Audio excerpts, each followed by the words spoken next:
Wubba-lub-dub-dub, it is another Rick and Morty video, this time chock full of conspiracy theories. Grab your tinfoil hat and shotgun that Szechuan sauce. I'm Chris Carr, here are my top 5 Rick and Morty fan conspiracy theories. Number 5. Rick is super smart thanks to super tree seeds.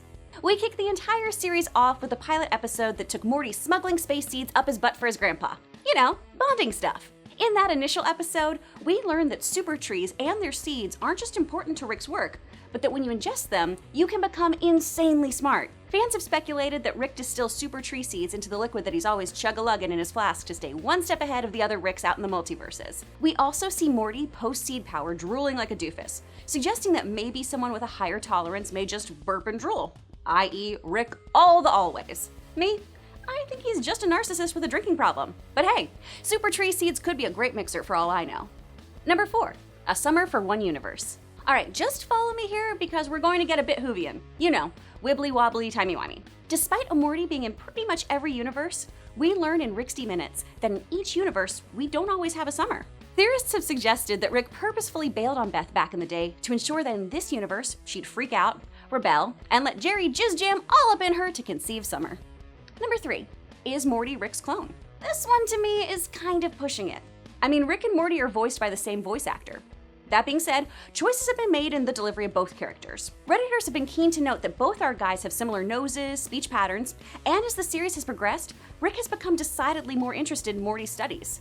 Truly in a way that we haven't seen in any of the early episodes. Plus, sort of weird that even though Rick abandoned his family pre-grandkids, Bird Person would have a picture of him holding a baby Morty. And it's been established that Morty can hide Rick's brainwaves, which seems like a very specific ability. Is Rick raising a Rick to be the Rickest Rick to ever Rick? Oh my god, my brain hurts. Number 2. Morty is in Gravity Falls. I love this fan theory. So y'all know I love me some Gravity Falls, so I was freaking thrilled when it became canon that both Rick and Morty and Gravity Falls took place in the same universe. Universes? So with that in mind, it's not totally out of the question that the characters could pop up in each other's shows. Many believe that time traveler Benjamin Blandon on Gravity Falls is in fact a grown-up Morty who works to correct anomalies that occur within his own timeline. Sure, a lot of this is just because Justin Roiland voices both characters, but doesn't Benjamin sound like the kind of crap alias Morty would come up with? Number 1. The Rickest Morty is the Villian-est villain.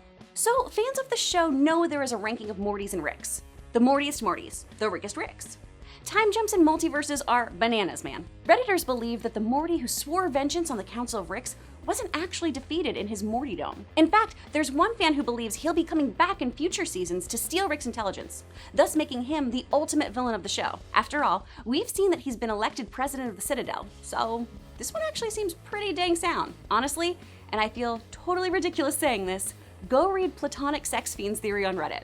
While that name is bonkers ridiculous and nonsensical, the theory is super sound. Of course, these are just a few of the fan conspiracies of Rick and Morty, so let me know yours in the comments below. While you're at it, be sure to hit those like and subscribe buttons, but obviously in incognito mode so the government can't track you. Thanks for watching, Truth Seekers! I'm Chris Carr, see you, Space Cowboy.